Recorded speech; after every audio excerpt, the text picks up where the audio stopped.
5:01, yeah. That couldn't be Steve. Okay, we are live. Man, can't believe we're late, Steve. Jeez, that's terrible. Oh boy, Can't believe it. what a way to start a show. It's appalling. Well, I'm going to take roll call whether they ask me for it or not. We've got Kevin and Bruce and Frank and Mike and Jill and Ed and John and Kurt and Sandy and Steve and Zoe bringing some bacon there at the end of the alphabet. Do we have Lynn in the sidebar or do we not? Don't think we do yet. YouTube up and working. Thank you, Kurt. Thanks for the feedback. Oh, that clock is scaring me. Yeah. How do I make it stop? You just hit it once. Really? Oh, it just gets bigger. It just gets, and then it hit it again. It gets bigger yet. Oh, X that out. Well, listener Move Lynn the said cursor hi. away from it Oh, there quickly. she is. Hi, Lynn. That's okay, Mike. All right. Let's see. I think we're in good shape. I've got smeary spots on my Pro Display XDR because my cat comes up and lays on the desk and then smears her nose along it. So there's like this area that's like this big smear spot, and I'm cleaning it off. It's disgusting. Ugh. It is. So Jesus show Christ. number. Yeah, that looks good. 136. Are you double checking me? Yeah, just to be sure. And the date looks good. Hey, Steve, I think we should, for the live audience and maybe even for the Slack audience, put up a private link to the interview at CSUN for, oh, God, what was that terrible one? It was for one of the appliance manufacturers. LG. LG. Life is good. This was so weird, you guys. The display, so it wasn't appliances. The display had like 5 or 6 things glued to a board that were supposed to be helping people with accessibility. Like one of them, if you looked up from the side, was a thing glued to the board and then like a J loop, and it was maybe like 6 or 8 inches long. And I looked at it and I thought, well, maybe it's to help you, like if you just put your elbow in there and pull, like if you didn't have the dexterity in your hands or arthritis or something, maybe that was what it was for. But I couldn't figure the other things out. So we asked the guy to give us an interview. And this guy, it's almost like he walked in off the street, like the street. He had on a mask, which was cool, but it was a cloth mask that did not stay over his nose at all, came down every time he opened his mouth at all. And it was a 2-layer mask, and it had a huge hole in the outer layer. So it looked like Right he where got his it out nose of was. it looked like he got it out of a trash can. And he didn't know what any of the products were. It was just We had to leave. yeah, couldn't take it was just nasty. It was nasty. We should make a video of it. You should produce that, private but a link. Yeah, secret we link, can do that. like just for people who are on the inside, to just go, look, this is what we get sometimes. Sure. Would you guys like to see that? That sounds fun. So he says in quotes. Thank you for sharing. Anyway, yeah. Other than that, CSUN was terrific. So Probably Actually, our maybe I best. I would say our best, CSUN. Would you? Yeah, I didn't write up Maybe? anything about it yet for this week. Well- I probably should have said something. You don't need to. I mean, we're not going to be talking about it till probably the end of April. Yeah. But we won't be here. Right after that. Oh, okay. In fact, that's about when the interviews will go up. I'm gonna just say something. Entertain everybody while I type. Well, we're about Got to a hear dog? about why Sandy has a bad opinion of LG. Well, maybe she doesn't want to reveal it. That's okay. We don't want to pry.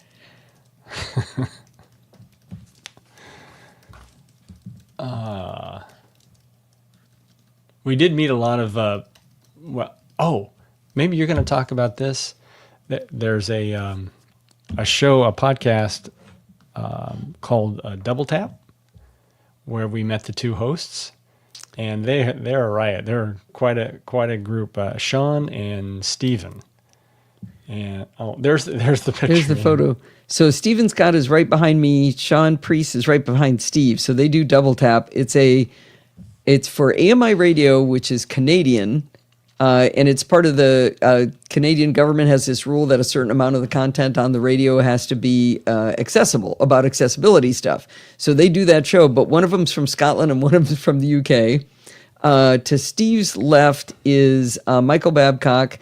To my right is Marty Sobo. The two of them do the Unmute Presents podcast. And on the far left, as we're looking at it, is Chris Cook, who we've had on the show before. She does some shows on the Unmute Presents network. In the far right on the back, we've got Steve Ewell, who runs the CTA Foundation. CTA is who runs CES, and he's part of the foundation. And then that's Pat Dengler in the front on the right. Our good buddy, Pat. Yeah. So that was super fun. It was great. We all had lunch. That was right after lunch.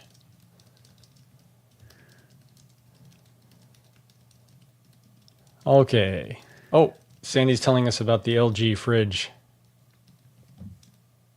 That was just the beginning. Oh.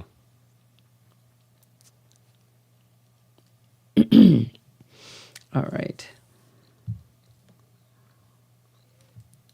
I think I am ready to start now. Yeah. Okay. I didn't do any links or anything. All right.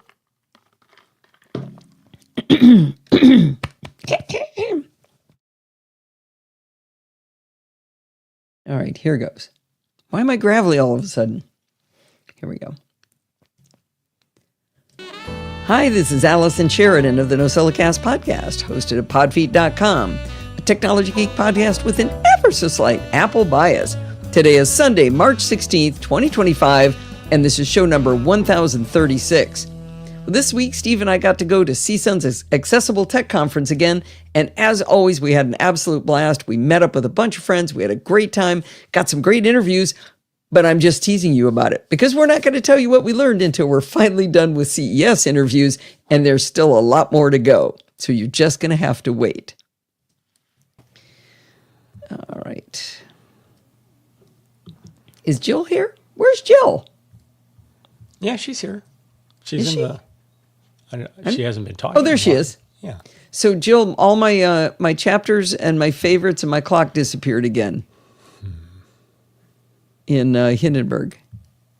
I cannot figure out what causes that. I didn't get an update that I know of.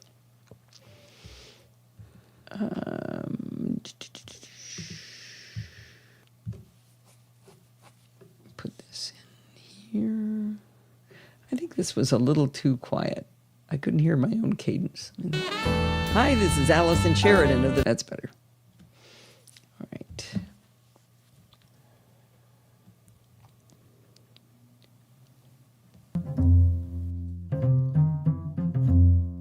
Let's start off with an interview I did sitting inside a Lotus Electra Carbon on the CES show floor. The acoustics are the best you'll hear from CES because we're inside a car. And by the way, the platform she's going to tell us about sounds pretty cool. I have to say, this car was probably, it may have been one of the nicest cars I've ever been in. Really? I looked it up online. This is what they call a hyper SUV made by Lotus. And it's like a sports car, but it's an SUV. I mean, a very sporty car.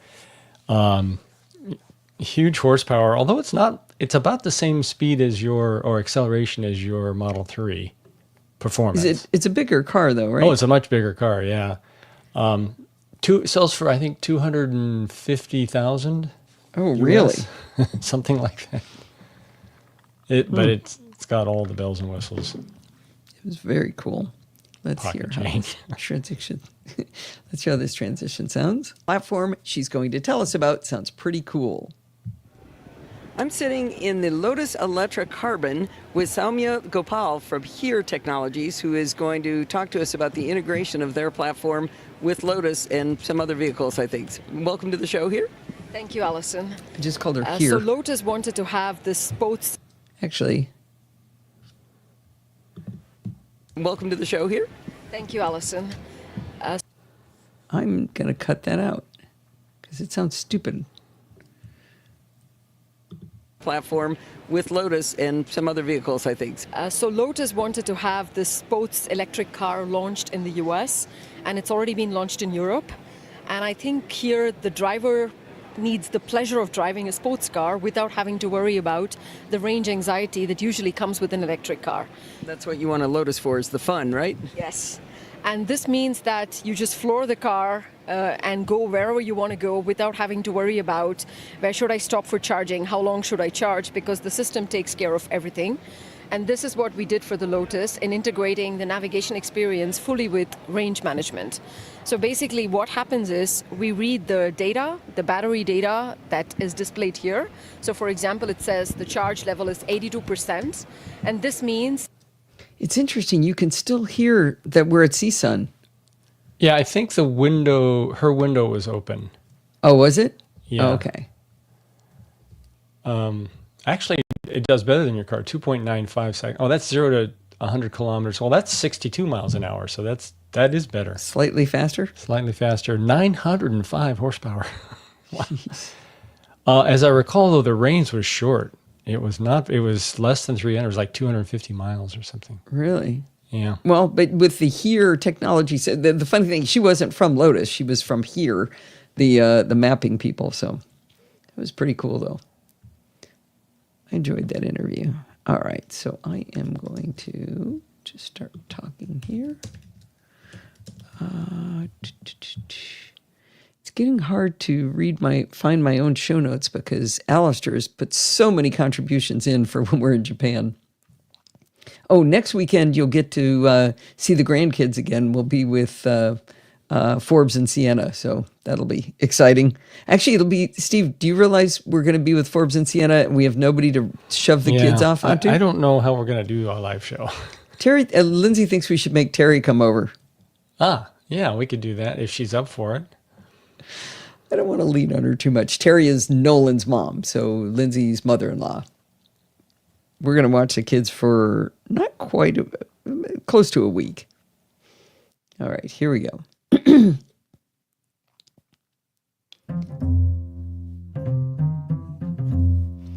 I've got one of the weirdest and headbendy tool reviews for you today. Let's see if I can set up a problem to be solved to kind of get you interested first. Let's say you're doing a presentation and you need to share your screen. This always causes a few challenges, especially if you have a messy desktop. You could use something like presentation mode in Parallels Toolbox, which hides all of your desktop icons. And that's what I've traditionally done. But what if you want your desktop wallpaper to be something more bland than, say, the F1 race car you currently use? That's another thing you have to change and then put back when you're done. Another problem I have in doing presentations, especially for Mac user groups, is that people are often watching from low-resolution screens. A lot of people watch on iPads. This means for them to be able to read anything on my screen, I need to lower the resolution of my screen. That's easy enough to do, but even if I'm only sharing one app, it means I can't pretty much see anything else on my screen like my own notes. And maybe you don't do presentations, but you need to be able to take screenshots of the entire screen where nothing else is showing. What if you had a dedicated display that you could set to low resolution and choose not to show any desktop items and define the wallpaper of your own choosing? Enter the open source Swift app called DeskPad by Bastian Andel... Oh, I'm going to get this. I should have practiced this. Andalewski. Enter the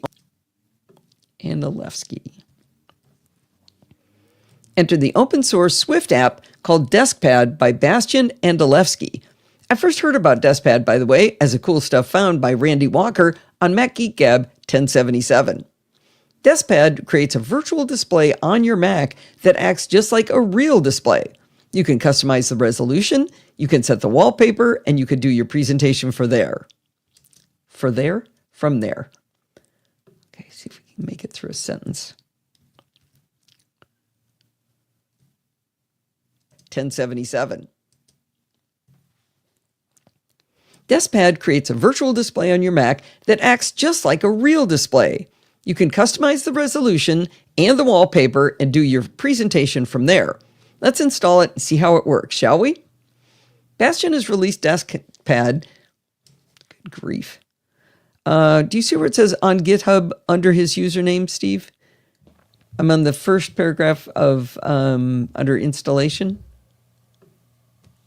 Yeah, GitHub There's- might sound intimidating. No, Bastian has released DeskPad on GitHub under, and there's no space between GitHub Oh. and under. You want a space. I do. All right.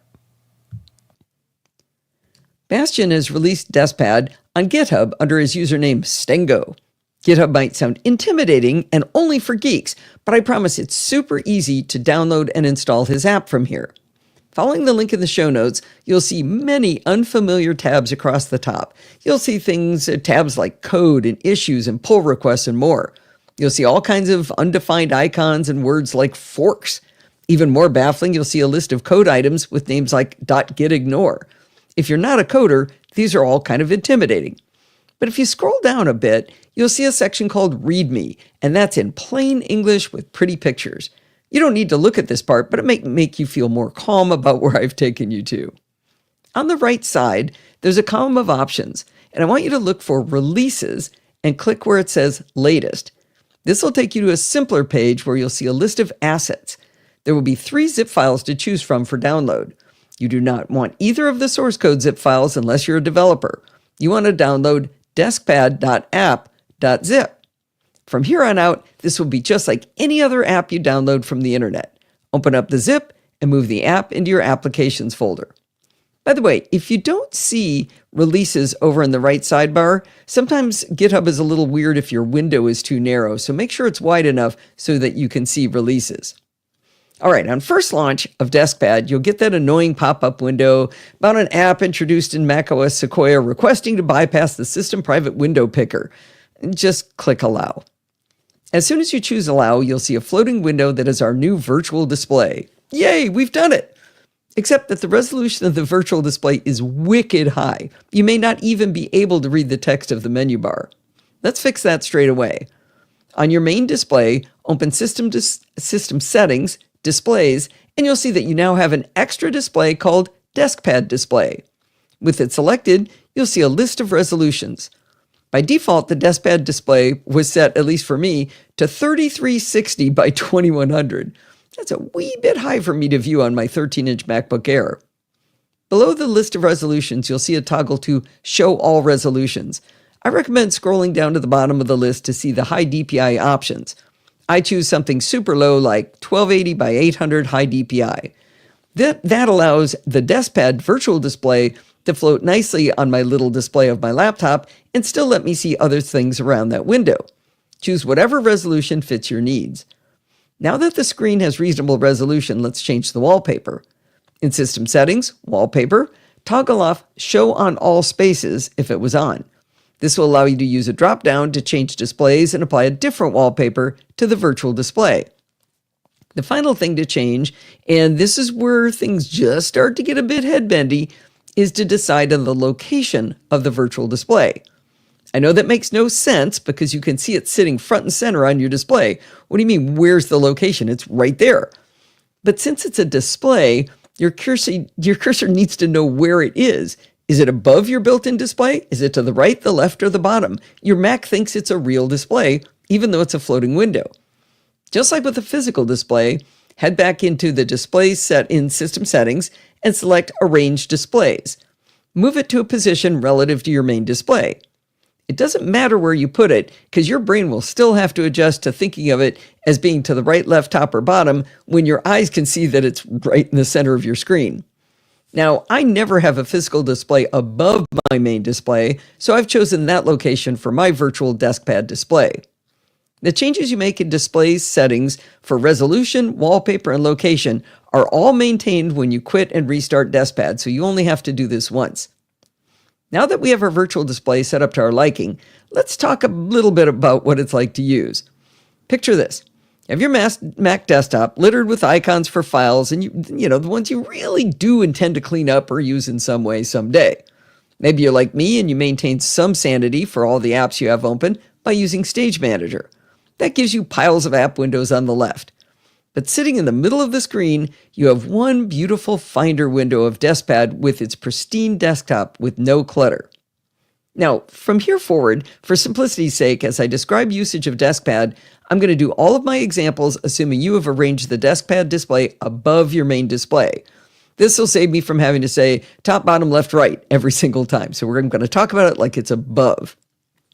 All right. There's two ways to get your cursor into this virtual display, but only one way to get out. When DeskPad is just an app floating on your screen, the top of the window will be white. With DeskPad, when it's in the foreground, if you move... Wait, no. With DeskPad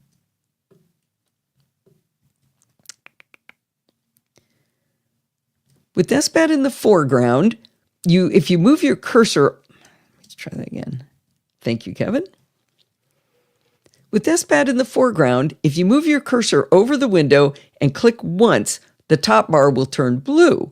You're now on that display as though you've dragged your cursor into a new display. The other way you can get into the display is to drag your cursor upwards on your main screen. This is where it's going to get headbendy. As you drag your cursor up and you hit the top of your main display, the cursor will appear at the bottom of this floating display window.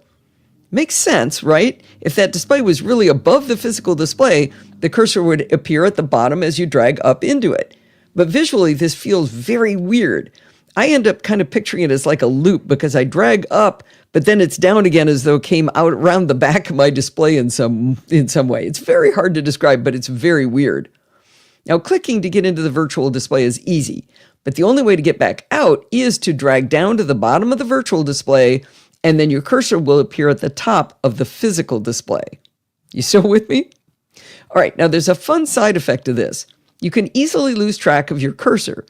Imagine you got your cursor in the virtual display, and then you use, say, Command-Tab to switch apps on your Mac. And if you're using Stage Manager like I am, that app is going to disappear into the side. Now, this new app doesn't show inside that virtual display. The one that you Command-Tab to, it shows on your main display because you haven't moved the app up into that display. So now you've got an app up in front of you, and Desktop is probably covered up or gone into Stage Manager stack. You have no visible cursor because it's still over on that other display. The good news is you don't have to Command-Tab back to the DeskPad app to get to it. Simply drag down on your mouse or trackpad from the top of your screen, and it will magically slide down from the top. Actually, that's not quite the way I want to say it. The good news is... Makes sense to you? Yeah, screen wormhole. All right, the good news. The good news is you don't have to Command-Tab back to DeskPad to get to it. Think of it as like you can't see your screen above your screen, and you just have to drag down on your mouse or trackpad, and the cursor will magically slide down from the top of your screen. I know this intellectually makes sense, but I still find myself a bit baffled on where my mouse is when it happens. Now that you've practiced getting your cursor in and out of this head-bendy virtual display, you're fully armed with how to move app windows into the display. Just as with the physical display, simply slide the app to the top of your main display until the app disappears and then comes up from the bottom on this virtual display window floating in front of you. It sounds obvious as you're picturing it in your mind, but I assure you it's very weird in real life. It's so weird, I couldn't even figure out how to take a screenshot of this happening. I decided to do a little screen recording instead. In the video in the show notes, you'll see on my screen DeskPad, System Settings, and Mona, my Mastodon client. I'll show you in System Settings displays how I have DeskPad arranged above my main display. Then I'll show you how if I drag my cursor to the top of my main display, my cursor arrives at the bottom of the DeskPad display. Then I'll drag back down until my cursor comes onto the main screen. Finally, I'll drag Mona straight up, and eventually you'll see the Mona windows leaving the top of my main screen while at the same time sliding up into the virtual desktop display. If you're not looking at this, that sounds normal, but when you see that the DeskPad display is on the main display, that's what makes it weird. I'm not sure what the bottom line is about DeskPad. It might be useful for the demo case I gave at the beginning, but it also might be too weird for you. GitHub may be a bit intimidating to you, but I'm hoping maybe following these directions for such an easy install will help start you to become a little more familiar with GitHub. I'm not sure I'll use DeskPad, but I'm sure... I didn't like the way I did that sentence.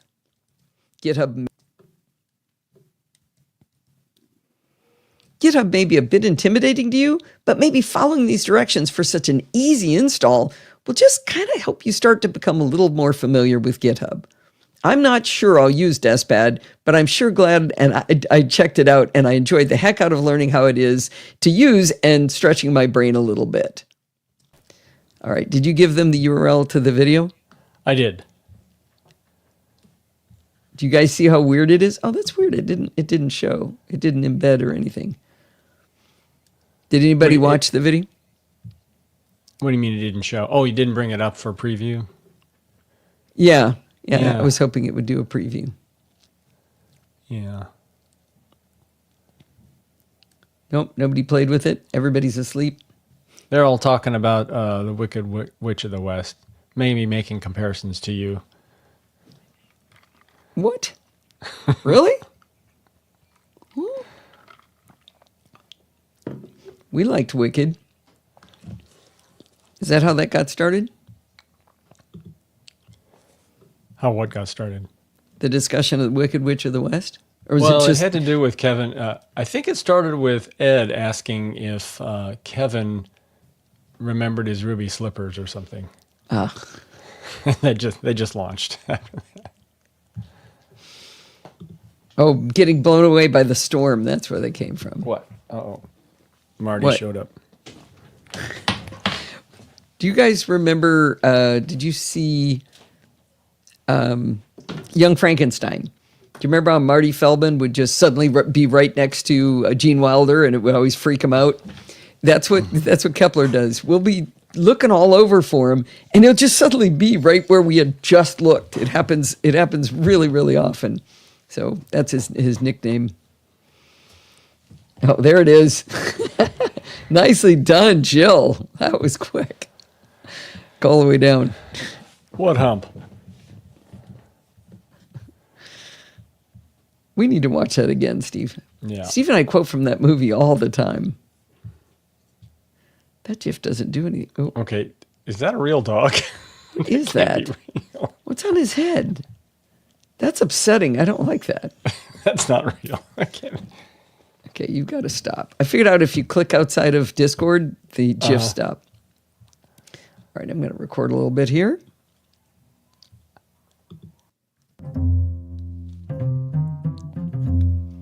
When we went to the Zoox booth at CES, the representative from Amazon was quite happy to tell me all about the autonomous robotaxi they've created, but he declined to let me interview him.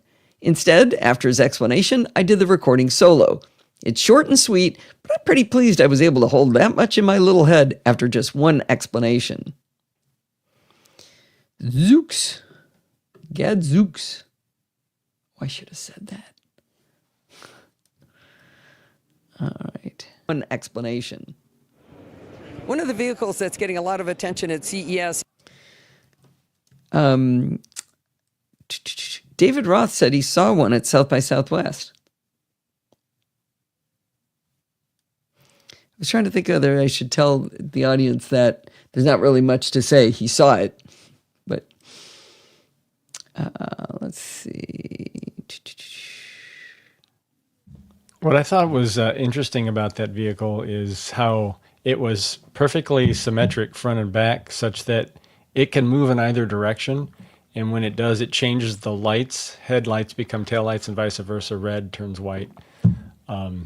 So it also has four-wheel steering, so it can kind of almost translate into really tight parking spots. You keep saying four-wheel steering. All four wheels can turn. Can But steer. they don't independently turn. They turn in pairs.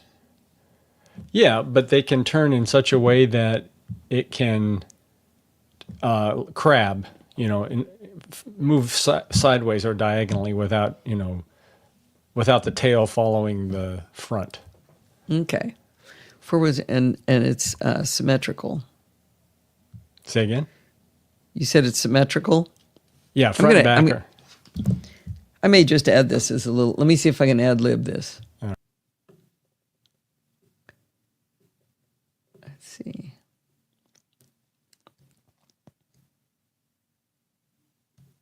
By Amazon. When Steve was working on the blog post to embed the video of the interview that you just heard, he found out some more information about the vehicle. One of the interesting things is it's completely symmetrical, so it can go forward. The front and the back can be reversed, so the headlights become taillights and vice versa, so it can go either direction. He also learned that it has four-wheel steering, so it can kind of crab and go sideways and do all kinds of interesting maneuvers to get into interesting little, small parking spots and that kind of thing in a city, or go in one direction, then turn around and come back out the other direction without having to turn around. The other interesting thing is David Roth was at South by Southwest. Well, he was actually just in Austin while South by... I'm going to do that again. The other...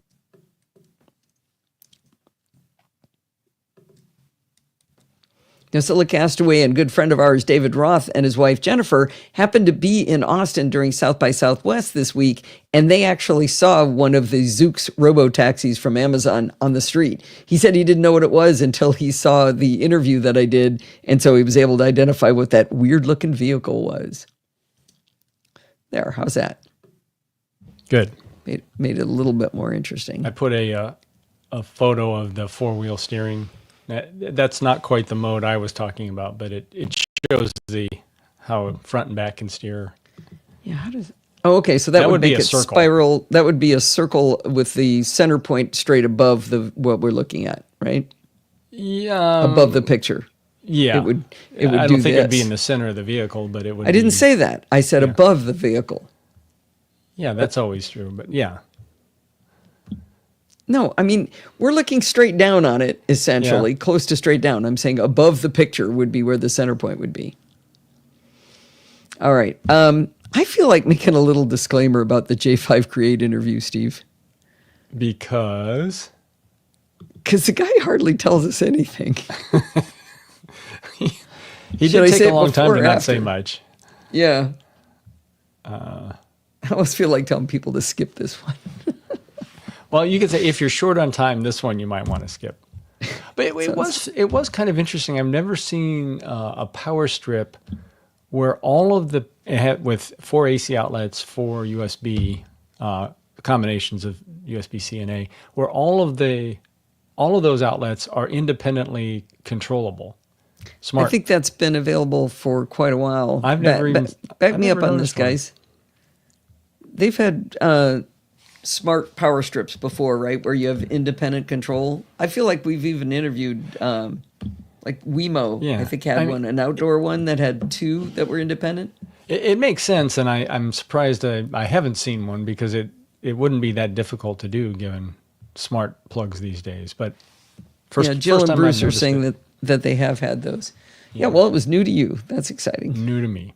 Dual smart plug. Yeah, this was 4 USB outlets and 4 a couple AC. of 4 AC. Oh, 4 AC also? Mm-hmm. And it was Matter. All right. Doesn't matter. All right, I've got a little, it's not too snotty, but, did I put a chapter mark in? I did not. Kevin probably forgot to tell me. That's probably why. Come on. You know how he always forgets.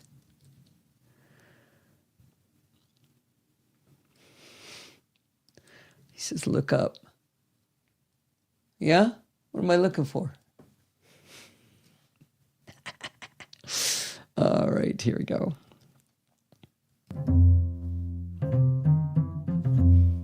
Well, normally my interviews in the J5 Create booth are a whirlwind of cool products. I think last year there were probably 10 or 15 different products that we talked about. But this year the focus is on something very specific, and that's the emergence of Matter-enabled devices. So I think you'll get a kick out of this, but it's not nearly as much content as you'd normally expect from the J5 Create interviews we've done in the past. There, that didn't sound too snotty. No, not too snotty. Let's see. Interviews we've done in the past.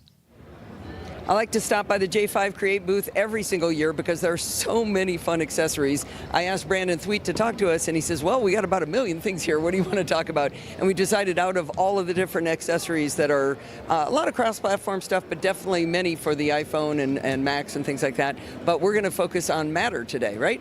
That's correct, yes. So what is your offering? Talk to us about Matter. Give a brief explanation of why we would care. Why does Matter matter? Definitely. So Matter is essentially a chipset that allows you to have any device, whether it's Android, whether it's Alexa, whether it's Apple, to interface with your everyday home devices. So you get a power strip, maybe it's an individual plug that has the Matter technology. Then what that allows you to do is you can interface our products right with your Apple home environment, like I said before, whether it's Alexa, whatever, in the app or voice control, and you can turn everyday products such as a lamp that does not already have that smart feature into a smart product. Now, I don't think the USB ports were also Matter-enabled ports, right? Oh, what would you I thought they were. Well, what would you plug in that way? What do you mean? Like smart devices that need to be plugged in, they need... You're trying to saying picture- there's no use to have a smart USB port, one you can turn off and on? Can Because anybody it's think of connected a- to something that's normally smart? Well, I'm just trying to picture what device has a USB-A or USB-C cable to power it and then needs to become smart. I just can't picture anything like that. Yeah. Actually, Got to be a use case. No, I do, Steve. That light right back there. Yeah. That's battery powered. So I have to charge it with USB-C. I wonder if I plug into a smart outlet that had Matter enabled, maybe it would. Maybe it would. Now I need that. All right. Let's see, where are we? We're going way too fast. All right, let's do, I think it's support the show time.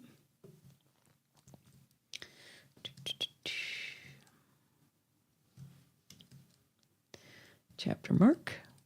I have a USB dock where I can power each of the ports. I use it at work all the time. Where you can power each of the ports. What is it? I'm not quite sure what you mean, Mike.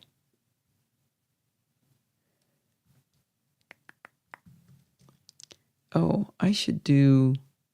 that link is wrong. That should be to PayPal, not to...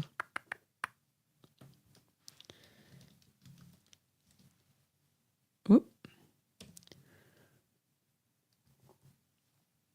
Yeah, I think I want that to be to PayPal because he used PayPal. Jeez, can't type today. Smart control at your fingertips. This is the... Oh, you found it? So does it say the USB ports are smart too? Why is it I'm USB-A looking, but I ports, can't though? explicitly see that. I can't even see where it says the AC ports are controllable. It says it's a smart power strip. That kind of implies you have some degree of control. Yeah. The nice thing about these Matter-enabled power strips that they had there was since it's Matter, it's Google, Amazon, Alexa, and Siri. So it, HomeKit compatible. Nobody cares about the differences anymore. You know, it'd be real disappointing if the controllability of this power strip is the entire thing is on or off. It's like it replaces the on-off switch. I hope it's more than. I think it's more than that. I remember him saying individually controllable. He put a link to a... Oh, okay. Oh, that's nice. A USB hub where you can turn them all off and on. So, but that's not a smart device. That's just to be able to power them separately. That's cool. So those you turn them individually on or off with a button press. Like an animal. Like an animal. But that's fine. That's useful in many cases. Yeah. All right, here we go.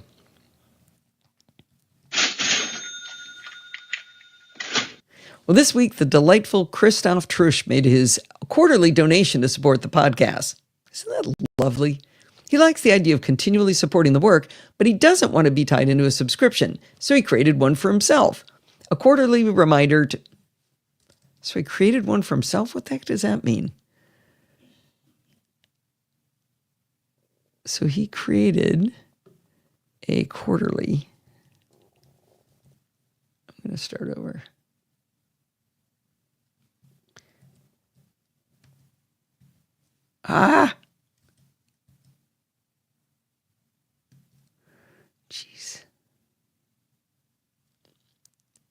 undid the change I just made when I meant to do it over in this app. There we go. All right, here we go again.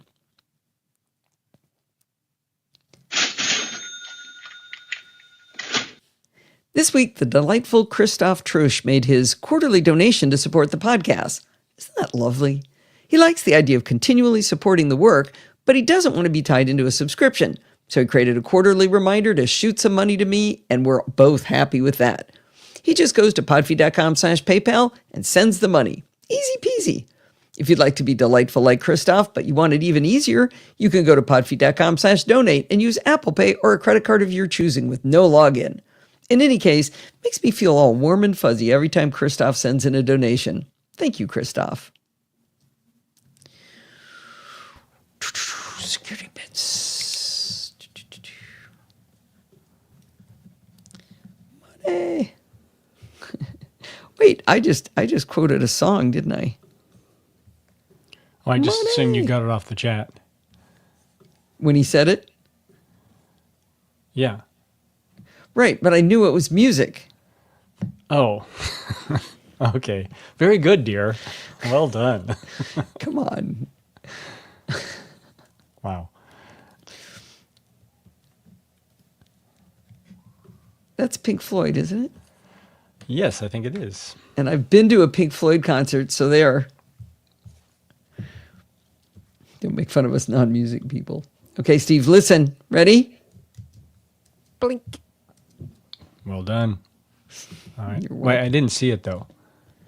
Oh, it doesn't count if you weren't looking? Blink. There we go. Sing!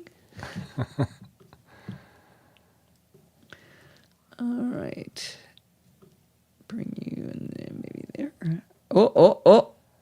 I always forget the chapter marker on security bits, and that's probably the most important Yeah. one. Don't want to miss that one. I hope his little emoji doesn't wreck anything in here. He used an emoji in security bits title. And don't What? forget his sign-off sound or whatever he calls that. Oh, but I have something else important to tell you. Do you guys remember last week I was talking about, I heard a weird little kind of plink sound? Pink Floyd. I figured Pink Floyd, but you remember I heard it and I was sitting there going, what on earth was that? Because I know everything is silenced. I don't know if I can do it without my cup here. Oh, I may not be able to.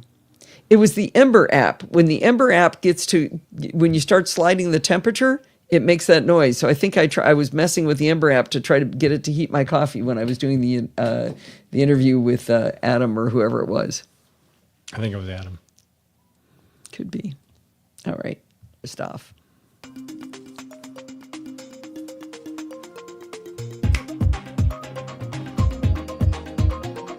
Green for St. Patrick's Day. Shoot.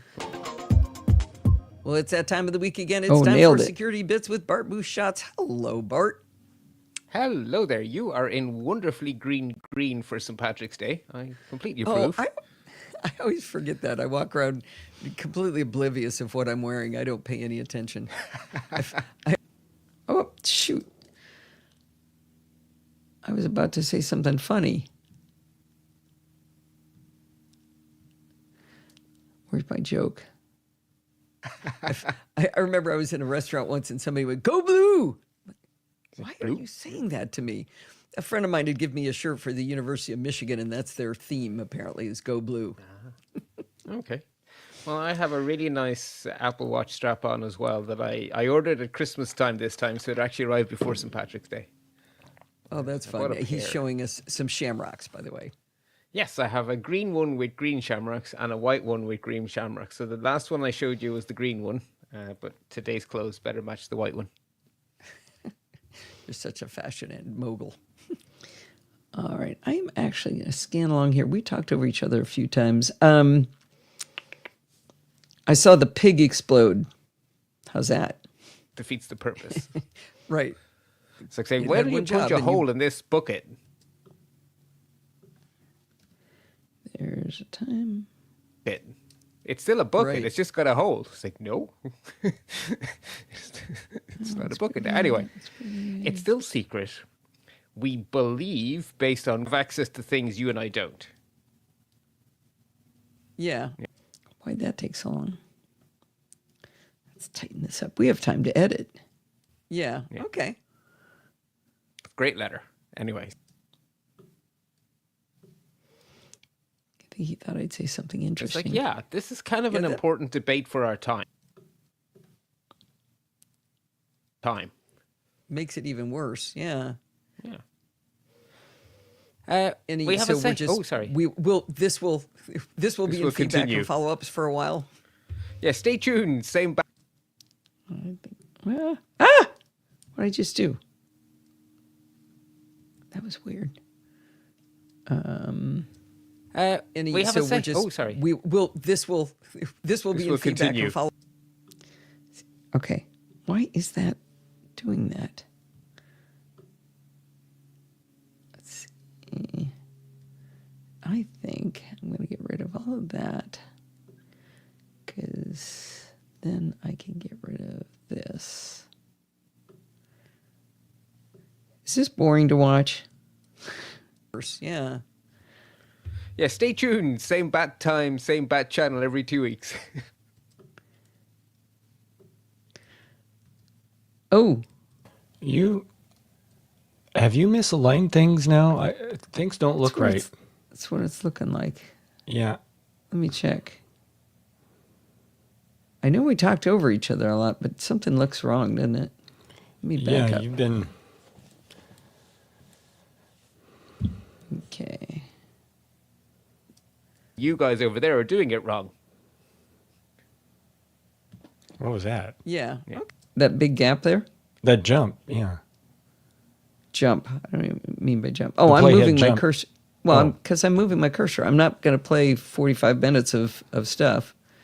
Yeah, Great I letter. think we just An talked over important each other. debate for our time. Makes it even worse. Yeah. Yeah. So this was us just talking over each other.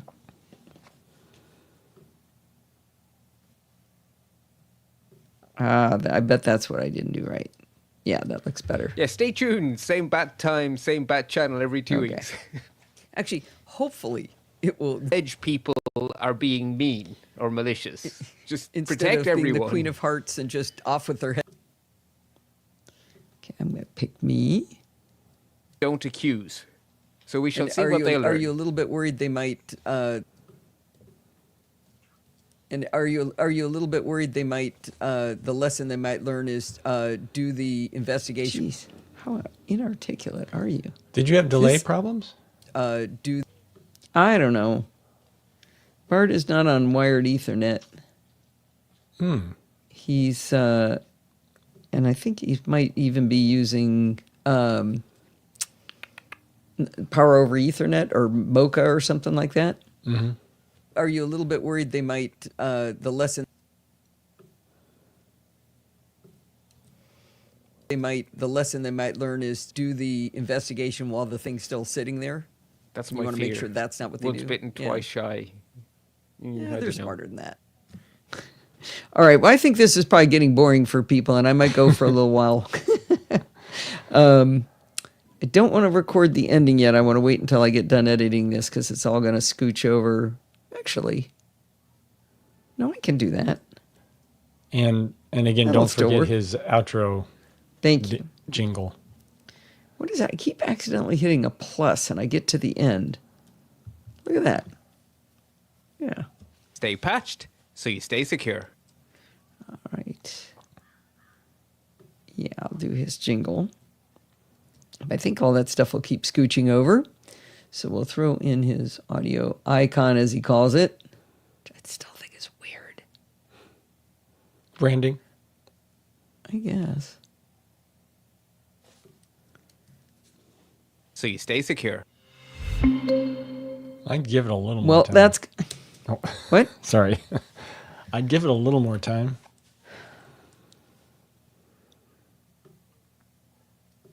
So you stay secure.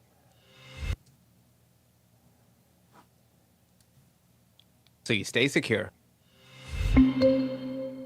Well, that's going to wind us up for this week. Did you know you can email me at allison@podfeed.com anytime you like? Lots of people do, and I just love helping people. If you have a question or a suggestion, just send it on over. Remember, everything good starts with podfeed.com. You can follow me on Mastodon at podfeet.com/Mastodon. If you want to listen to the podcast on YouTube, like apparently lots of people do, you can go to podfeet.com/YouTube. If you want to join the conversation, you can join our Slack community at podfeet.com/Slack, where you can talk to me and all of the other lovely Nosilla castaways. You can support the show at podfeet.com/Patreon or with a one-time donation at podfeet.com/donate with Apple Pay or any credit card. Or you can be like the wonderful Christoph and do it through podfeet.com/PayPal. And if you want to join the fun in the live show, we had a hopping good time with everybody this week. Head on over to podfeet.com/live on Sunday nights at 5 p.m. Pacific time and join the friendly and enthusiastic Nosilla castaways. Thanks for listening and stay subscribed. Stay subscribed. I do have that's intro. I do have an address. Oh, I think we're supposed to do chapter marks. Well, that's a good reason for me to finish the show so we can actually see that. Yeah. I have 1, 2, 3, 4, 5. I think 6. What do you got, Steve? Yes, 6. We have 6. All right, I'm going to wait to export it, but I'm going to let class go early. We got 9 minutes. Use your time wisely. All 9 minutes worth. All right, we'll see you next week. It should be Anarchy with the Children, so that'll be great. See you then. Bye. Thank you, teacher.